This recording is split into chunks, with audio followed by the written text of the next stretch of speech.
National academy for computer training and research nectar Bogura বগুড়ার অন্যতম জনপ্রিয় একটি কম্পিউটার প্রশিক্ষণ কেন্দ্র, যেটি কিন্তু গোহাইল রোড ফুলতলায় অবস্থিত।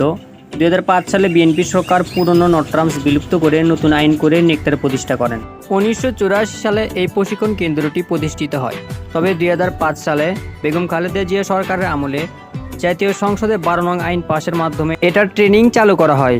16 ডিসেম্বর মহান বিজয় দিবস উপলক্ষে এটা এত সুন্দর করে লাইটিং করা হয়েছে। এমনিতে এর ভেতরের সৌন্দর্য নানা ধরনের গাছ এবং ফুল বাগানে ভরপুর। 16 ডিসেম্বর উপলক্ষে শুধু নেকটার না, পুরো বগুড়ায় আলোকে আলোকিত করা হয়েছিল। এরপরে আমরা আসলাম হচ্ছে বগুড়া পল্লী বিদ্যুৎ সমিতি 1 সিলিমপুর বাইপাস। জায়গাটা সবসময় এমনিতেই লাইটিং দিয়ে সৌন্দর্য থাকলেও আজকে সৌন্দর্যটা অন্যরকম। এরপরে আসল সৌন্দর্যটা হচ্ছে আমাদের বগুড়ার অন্যতম একটি মেডিকেল কলেজ ও শিক্ষা প্রতিষ্ঠান শহীদ জিয়াউর রহমান মেডিকেল কলেজ বগুড়া।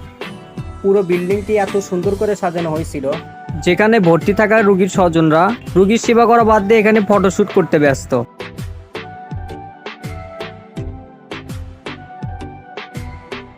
এছাড়াও এই মনোমুগ্ধকর সৌন্দর্যের ফুটেজ এবং ভিডিও নিতে ভিড় জমিয়েছিল নানান ধরনের content creator, video creator, photographer.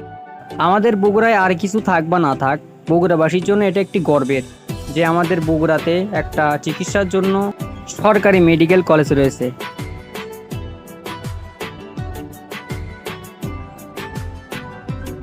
যেটাতে এখন বর্তমানে দালাল, চিটার, বাটপার ভরা। নিজের এলাকার দোষ দিয়ে লাভ নাই, শুধুমাত্র বগুড়া না, পুরো বাংলাদেশে এখন চিটার, বাটপার ভরা। দুর্নীতি, চাঁদাবাজ, এগুলো দিয়ে হচ্ছে আমাদের সোনার স্বাধীন বাংলাদেশ। আজকের ভিডিওটি এখানেই শেষ করতেছি। সে পর্যন্ত সবাই সুস্থ থাকবেন, ভালো থাকবেন।